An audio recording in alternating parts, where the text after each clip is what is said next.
ओम श्री परमात्मने नमः। प्रणाम। गुरुगीता चैनल को स्वागत।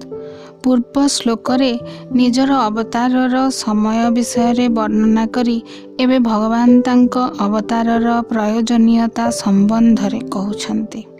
काहेकि भगवान अवतार नियंती सेही विषय वर्णना करी आजिर श्लोक आसन्तु शुणिबा। श्लोक 8।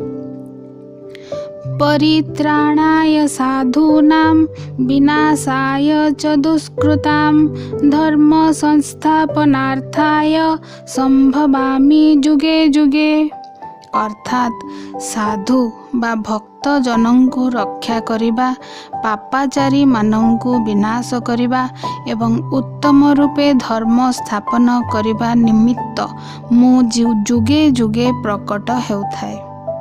आसन्तु यार व्याख्या शुणिबा। परित्राणाय साधूनाम अर्थ साधु मानंकु रक्षा करिबा पाई भगवान अवतार नेबार प्रथम कारण हैला साधु मानंकु रक्षा करिबा। एठारे साधु बोली काहाकु कुहा जायछि? साधु माने हैला भगवानंकर भक्त माने जेतेबेले असुविधारे पड़ती भगवानंक ठारे जे संपूर्ण शरणागत तांको जेतेबेले कष्ट हुए, अजथा अकथनीय अत्याचार हुए, सेमानंक कष्ट भगवान सही पारंतिनी, भीषण रागी जाती, तांकर शरणागतर रक्षा करिबा पई प्रकट हुअंती। एही साधु पुरुष सबु किए केउठी रुहंती? साधु पुरुष अर्थ सेही मनुष्य जे भगवान को ही सब किछि मानती, बहुत विश्वास करती, हृदय जहांकर अति निर्मल, प्रतिकूल परिस्थिति रे मध्य खुशी रे रुहंती, अनुकूल परिस्थिति रे अन्य मानंकु सहाय्य करुथांती, सांसारिक वस्तु व्यक्ति पदार्थर लोभी नुहंती, अहरह संतुष्ट रुहंती एवं निजर कर्तव्य जहाँ किछि मिलिछि ताकु अति खुशी रे करि जांती। मन बुद्धि भगवत मार्ग रे ही सेमानंकर थाए। एही साधु पुरुष बा शरणागत सात्विक मनुष्य आमरी मानंक मध्य रे ही थांती, बण जंगल रे न थांती। एही साधु व्यक्ति जेउठी भी रुहंती सेठिकार वातावरण शांत थाए, तांको घर को गले शांति लागे, तांको सांगरे दीपद कथा ले बहुत भल लागे। सेही साधु मानंकर भावना रे समस्ते प्रभावित होंती। पशु पक्षी वृक्षलता मनुष्य देवता पितृपुरुष बाह्य वातावरण सबु अति स्वर्गमय हो जाए। सेमानंकर कर्म केवल संसारर हित पाई हुए, सेमाने निज पाई किछि करंती नाही। ताहले एठारे प्रश्न उठी पारे, जदि भगवान साधु पुरुषों को रक्षा करती ताहले आजिर जुगरे साधु माने भक्त माने दुख पाउछंती काहेकि? कहार बिजनेस बुड़ी जाउची, कहार चाकरी चली जाउची, कहार पुओ मरी जाउची, कहार संसार घर बाड़ी भासी जाउची, कहाकू रोग हो जाउची, कहार धन कष्ट बढ़ी जाउची। एमिति काहेकि हुए भक्त मानंकर? उत्तर हैला भक्त मानंकु रक्षा करिबा अर्थ तांकु भक्ति मार्ग रे भगवत मार्ग रे आहुरी ऊपर को उठाइबा, भक्त मानंकर भावना को रक्षा करिबा। जदि कौनसी भक्तंकर पुत्र मोह थिबो, पुत्र छड़ाई नेबे भगवान। दुखरे प्रतिकूल परिस्थिति रे भक्त भगवान को बेसी खोजिबो, सेतिपई साधक मानंक जीवन रे कष्ट आसे, एथिरे भी भक्तंकर मंगल ही हुए। भक्ति मार्ग रे आहुरी बेसी उन्नति करिबा पई कहार धन कष्ट हुए, कहार मान बढ़िबा हानि हुए, अपमान हुए, तो कहार आउ किछि दुख आसे। भक्तंकर आध्यात्मिक भक्तंकर भक्ति विश्वासर रक्षा करिबा पई प्रतिकूल परिस्थिति भावरे भगवान प्रकट हुअंती आम सामना को। ଭକ୍ତମାନେ ସାଧକମାନେ ତେବେ ଏପରି ବିଶ୍ୱାସ ରଖିବା ଉଚିତ ଯେ ମୋ ଜୀବନରେ ଯାହା ବି ପ୍ରତିକୂଳ କି ଅନୁକୂଳ ପରିସ୍ଥିତି ଆସୁଛି, ପ୍ରୋବ୍ଲେମ୍ ଆସୁଛି କି ଖୁସି ଆସୁଛି, ସବୁଥିରେ ନିଜେ ଭଗବାନ ହିଁ ପ୍ରକଟ ହୋଇ ଆମର ଆଧ୍ୟାତ୍ମିକ ଉନ୍ନତି କରୁଛନ୍ତି। ସେଥିପାଇଁ ପରମାତ୍ମାଙ୍କୁ କୋଟି କୋଟି ଧନ୍ୟବାଦ। ବିନାଶାୟ ଚତୁଷ୍କୃତାମ୍ ଅର୍ଥାତ୍ ପାପାଚାରୀ ମାନଙ୍କୁ ବିନାଶ କରିବା ପାଇଁ ଭଗବାନ ଅବତାର ନିଅନ୍ତି। ଭଗବାନଙ୍କର ପ୍ରକଟ ହେବାର ଦ୍ୱିତୀୟ କାରଣଟି ହେଲା ଦୁଷ୍ଟର ବିନାଶ ପାଇଁ, ଅସାଧୁମାନଙ୍କର ବିନାଶ ପାଇଁ ଭଗବାନ ପ୍ରକଟ ହୁଅନ୍ତି। ଯେତେବେଳେ ମନୁଷ୍ୟର କାମନା, ମୋହ, ଈର୍ଷା, ଅହଙ୍କାର ବଢ଼ିଯାଏ, ଲୋଭ, ମିଥ୍ୟା, କପଟତା, ବେଇମାନି ବଢ଼ିଯାଏ, ସେହି ମନୁଷ୍ୟଙ୍କୁ ଅସାଧୁ କୁହାଯାଏ। ଏପରି ଅସାଧୁମାନେ ସଦ୍ଗୁଣୀ, ସତ୍ୟବାଦୀ, ନିରପରାଧ, ଶାନ୍ତଶିଷ୍ଟ ଲୋକଙ୍କ ଉପରେ ଅତ୍ୟାଚାର କରନ୍ତି, ହଇରାଣ କରନ୍ତି, ବେଦଶାସ୍ତ୍ରକୁ ବିରୋଧ କରନ୍ତି, ଭଗବାନଙ୍କୁ ମାନନ୍ତିନି, ବାତାବରଣକୁ ତାଙ୍କର ଚିନ୍ତାଧାରା ଦ୍ୱାରା ଦୂଷିତ କରନ୍ତି। ଗୋଟିଏ ଅସାଧୁ ପ୍ରକୃତିର ଲୋକ ମଧ୍ୟ ସମଗ୍ର ସଂସାରକୁ ନଷ୍ଟ କରିଦିଏ। ଅନ୍ୟକୁ ଦୁଃଖ ଦେଇ ନିଜେ ସୁଖୀ ହେବାକୁ ଚେଷ୍ଟା କରେ। ନିଜର ଆସୁରୀ ସମ୍ପତ୍ତି, ଧନ, ମାନ, ମହିମା, ଆଡ଼ମ୍ବରକୁ ବେଶୀ ମହତ୍ତ୍ୱ ଦିଏ। ନିୟମ କାନୁନ, ସରକାର ସେ କିଛି ମାନେନି। ଏପରି ମନୁଷ୍ୟଙ୍କୁ ଭଗବାନ ଦୁଷ୍ଟ ବୋଲି କହିଛନ୍ତି, ଅସାଧୁ କହିଛନ୍ତି। ସେମାନଙ୍କର ବିନାଶ ପାଇଁ ଭଗବାନ ପ୍ରକଟ ହୁଅନ୍ତି। ମୋ ମନରେ ପ୍ରଶ୍ନ ଉଠିଲା, ଭଗବାନ ତ ସମସ୍ତ ପ୍ରାଣୀଙ୍କର ପିତା। ସାଧୁ ହେଉ କି ଦୁଷ୍ଟ ହେଉ, ସମସ୍ତ ଜୀବଜନ୍ତୁ, ସମଗ୍ର ସଂସାର ତାଙ୍କରି ଅଂଶ।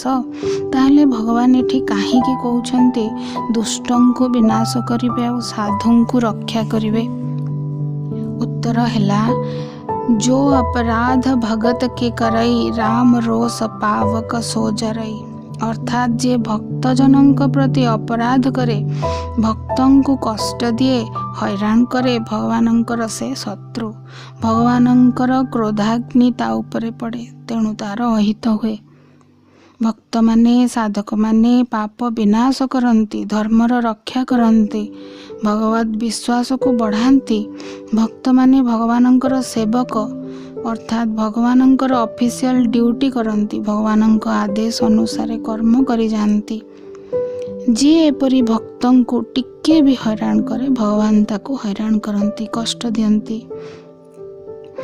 ଏଠାରେ ଜାଣିବା ଦରକାର, ଦୁଷ୍ଟ ଲୋକ, ଭକ୍ତଗଣ, ସାଧୁ, ସନ୍ଥ ସମସ୍ତେ ଭଗବାନଙ୍କ ପାଇଁ ସମାନ।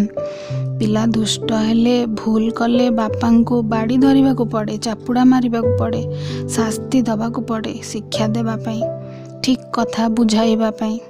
ସେମିତି ଦୁଷ୍ଟଙ୍କର ବିନାଶରେ ମଧ୍ୟ କୃପା ଅଛି। କମ୍ପାଉଣ୍ଡର ମାନେ ଛୋଟ ମୋଟ ଖଣ୍ଡିଆ ହେଲେ ବ୍ୟାଣ୍ଡେଜ୍ କରିଦେବେ ସିନା, ବଡ଼ ଅପରେସନ୍ କରିପାରିବେନି। ବଡ଼ ବଡ଼ ଅପରେସନ୍ ପାଇଁ ଡାକ୍ତର ଆସିବେ। ଠିକ୍ ସେମିତି ସାଧୁମାନେ ଧର୍ମର ରକ୍ଷା ପାଇଁ, ଭକ୍ତି ମାର୍ଗ, ଧ୍ୟାନ ମାର୍ଗ, ଜ୍ଞାନ ମାର୍ଗର ଉନ୍ନତି ପାଇଁ ଅନ୍ୟମାନଙ୍କୁ ସେହି ମାର୍ଗରେ ପ୍ରେରଣା ଦେବା ପାଇଁ କାର୍ଯ୍ୟ କରିପାରନ୍ତି। କିନ୍ତୁ ଅତି ଦୁର୍ଦାନ୍ତ, ପାପୀ, ବଳଶାଳୀ ରାକ୍ଷସମାନଙ୍କୁ ସାଧୁମାନେ ନଷ୍ଟ କରିପାରିବେନି। ଭଗବାନଙ୍କୁ ଆସିବାକୁ ପଡ଼ିବ ସେମାନଙ୍କୁ ଶିକ୍ଷା ଦେବା ପାଇଁ। ଦୁଷ୍ଟ ଲୋକ ବଢ଼ିଗଲେ ଏବଂ ସାଧୁ କମିଗଲେ ସୃଷ୍ଟିରେ ସମାନତା ଆଉ ରହିବନି, ଇମ୍ବାଲାନ୍ସ ହୋଇଯିବ। ସୃଷ୍ଟି ଚକ୍ରକୁ ବାଲାନ୍ସ କରିବା ପାଇଁ ଭଗବାନ ଆବିର୍ଭାବ ହୁଅନ୍ତି। ଧର୍ମ ସଂସ୍ଥାପନାର୍ଥାୟ ସମ୍ଭବାମି ଯୁଗେ ଯୁଗେ। ଅର୍ଥ, ଉତ୍ତମ ରୂପେ ଧର୍ମ ସ୍ଥାପନ କରିବା ନିମିତ୍ତ ମୁଁ ଯୁଗେ ଯୁଗେ ପ୍ରକଟ ହେଉଥାଏ। ଭଗବାନଙ୍କର ପ୍ରକଟ ହେବାର ତୃତୀୟ କାରଣଟି ହେଲା ଧର୍ମ ସ୍ଥାପନା। ଧର୍ମର ସ୍ଥାପନା ପାଇଁ ସେ ଆସନ୍ତି। ଏହି ଧର୍ମ ସ୍ଥାପନାର ଅର୍ଥ କ'ଣ? ଧର୍ମ ସ୍ଥାପନାର ଅର୍ଥକୁ କେତେକ ଲୋକ ହିନ୍ଦୁ ଧର୍ମ ସାଙ୍ଗରେ ଯୋଡ଼ି ଦିଅନ୍ତି, ନହେଲେ ବେଦଶାସ୍ତ୍ର ସାଙ୍ଗରେ ଯୋଡ଼ି ବୁଝାଇବାକୁ ଚେଷ୍ଟା କରନ୍ତି। କିନ୍ତୁ ପ୍ରକୃତରେ ଧର୍ମ ସ୍ଥାପନାର ଅର୍ଥ ସମ୍ପୂର୍ଣ୍ଣ ଭିନ୍ନ। ତୃତୀୟ ଅଧ୍ୟାୟରେ ଭଗବାନ ବୁଝାଇଥିଲେ ମାନବ ଧର୍ମ କ'ଣ? ଧର୍ମ ହେଲା ନିଷ୍କାମ ଭାବରେ ସହିତ ସମସ୍ତ କର୍ମ କରିବା। ଭାବନା ବା ଚିନ୍ତାଧାରା ହିଁ ମୂଳ କାରଣ। ଚିନ୍ତାଧାରା ବଦଳାଇବାକୁ, ଚିନ୍ତାଧାରା କିପରି ବଦଳିବ ତାର ପ୍ରଚାର କରିବା ହେଉଛି ମୁଖ୍ୟ କାରଣ। ନିଷ୍କାମ ଭାବଧାରା କ'ଣ, ତାହାକୁ କିପରି ଅଭ୍ୟାସରେ ପକାଇବା, ସଂସାରର ବସ୍ତୁ, ବ୍ୟକ୍ତି, ପଦାର୍ଥ, ପରିସ୍ଥିତିର ଦାସ ନ ହୋଇ, ମନର ଦାସ ନ ହୋଇ ନିର୍ମଳ ହୃଦୟରେ ଯାହା ବି କର୍ମ କରିବାକୁ ମିଳିଛି, ଲାଇକ୍ସ ଡିସଲାଇକ୍ସର ଉପରକୁ ଉଠି କର୍ମ କରିଯିବା ହେଉଛି ପ୍ରକୃତରେ ଆମର ଧର୍ମ। ଏହି ଧର୍ମକୁ ଯେତେବେଳେ କିଛି ଲୋକ ନ ମାନି ନିଜର ଅଲଗା ବୁଦ୍ଧି ଖର୍ଚ୍ଚ କରନ୍ତି, ସବୁ ଓଲଟା କାମ କରନ୍ତି, ଅଧର୍ମ ବଢ଼ି ଚାଲେ, ଧର୍ମର ଗ୍ଳାନି ହୁଏ। ସଂସାର ଆଡ଼କୁ ଚିନ୍ତା ଗଲେ ଅଧର୍ମ, ଆତ୍ମସ୍ୱରୂପ ଆଡ଼କୁ ଚିନ୍ତା ଗଲେ ତାହା ଧର୍ମ। କାମନା, ମୋହ, ଲୋଭ, ଈର୍ଷା ହେଲା ଅଧର୍ମ, ନିଷ୍କାମ ହେଲା ଧର୍ମ। କାମନା ପୂର୍ତ୍ତି ପାଇଁ କର୍ମ କଲେ ହେଲା ଅଧର୍ମ ଏବଂ ଅନ୍ୟମାନଙ୍କୁ ସାହାଯ୍ୟ ଉଦ୍ଦେଶ୍ୟରେ କର୍ମ କଲେ ତାହା ଧର୍ମ। ଯେତେବେଳେ ଧର୍ମ ଆଉ ଅଧର୍ମରେ ଇମ୍ବାଲାନ୍ସ ହୁଏ, ଭଗବାନଙ୍କୁ ଆସିବାକୁ ହୁଏ। ଭକ୍ତ ସଂଖ୍ୟା କମିଗଲେ ଭଗବାନ ଆସିବେ। ଅଧର୍ମ ଆଉ ଧର୍ମ ସମାନ ଭାବରେ ଚାଲିଲେ ଭଗବାନଙ୍କର ଆଉ ଆସିବା ଦରକାର ହୁଅନ୍ତାନି। ଦରକାର ପଡ଼ିଲେ ଭଗବାନ ତାଙ୍କର କାରକ ପୁରୁଷ ବା ଏଞ୍ଜେଲମାନଙ୍କୁ ସଂସାରକୁ ପଠାନ୍ତି ଧର୍ମ ସ୍ଥାପନା ପାଇଁ, ଧର୍ମର ଉଚିତ ମାର୍ଗ ଦର୍ଶନ କରିବା ପାଇଁ, ଅଜ୍ଞାନର ଅନ୍ଧକାର ଦୂର କରିବା ପାଇଁ, ଯାହାଙ୍କୁ ଆମେ ସନ୍ଥ ମହାପୁରୁଷ ଭାବେ ପୂଜା କରୁ। ଏମାନଙ୍କ ଦ୍ୱାରା ଯଦି ଭଗବାନ ନିଜର କାମ କରାନ୍ତି, ପୁଣି କାହିଁକି କହିଲେ ସମ୍ଭବାମି ଯୁଗେ ଯୁଗେ? ପ୍ରତ୍ୟେକ ଯୁଗରେ ସେ କାହିଁକି ପ୍ରକଟ ହୁଅନ୍ତି? ଭଗବାନ ତ ନିର୍ଗୁଣ ବ୍ରହ୍ମ, ନିରାକାର, ବ୍ରହ୍ମାଣ୍ଡର ସୃଷ୍ଟିକର୍ତ୍ତା। ସମସ୍ତ ବ୍ରହ୍ମାଣ୍ଡକୁ ନିରାକାର ନିର୍ଗୁଣ ଅବସ୍ଥାରେ ରହି ସେ ଚଲାନ୍ତି, ପୁଣି ସେ ସାକାର ରୂପରେ କାହିଁକି ଆସନ୍ତି ସଂସାରକୁ? ଦୁଷ୍ଟଙ୍କୁ ତ କାରକ ପୁରୁଷଙ୍କ ହାତରେ ବି ସେ ବିନାଶ କରିପାରନ୍ତେ। ଧର୍ମ ସ୍ଥାପନା ମଧ୍ୟ ତାଙ୍କର ସେବକମାନଙ୍କ ଦ୍ୱାରା ହୋଇପାରନ୍ତା। ଅବତାର ନେବା କ'ଣ ଦରକାର? ଭଗବାନଙ୍କର ଅବତାର ନେବାର ଚତୁର୍ଥ କାରଣ ହେଉଛି ଭକ୍ତଙ୍କର ସାନ୍ନିଧ୍ୟ ପ୍ରାପ୍ତି। ଅନେକ ସାଧକ, ମୁନି, ଋଷି ଭଗବାନଙ୍କୁ ଅତି ନିକଟରେ ପାଇବାକୁ, ତାଙ୍କ ସହିତ ଚଳିବାକୁ କାମନା କରନ୍ତି। ସେହି କାମନା ପୂରଣ କରିବାକୁ ଭଗବାନ ଧରା ପୃଷ୍ଠକୁ ଆସନ୍ତି। ଭକ୍ତ ଯେମିତି ଭଗବାନଙ୍କୁ ଖୋଜନ୍ତି, ତାଙ୍କର ସାନ୍ନିଧ୍ୟ ପାଇବାକୁ ଚାହାନ୍ତି, ଭଗବାନ ଠିକ୍ ସେମିତି ଭକ୍ତଙ୍କର ସାନ୍ନିଧ୍ୟ ପାଇବାକୁ ଆସନ୍ତି, କୃପା କରିବାକୁ ଆସନ୍ତି। ପଞ୍ଚତତ୍ତ୍ୱକୁ ନିର୍ମଳ କରନ୍ତି। ପୃଥିବୀ, ଜଳାଶୟ, ବାୟୁମଣ୍ଡଳ, ଗଗନ, ପବନ ସବୁ ମଧୁମୟ ହୋଇଯାଏ ତାଙ୍କର ସାନ୍ନିଧ୍ୟରେ।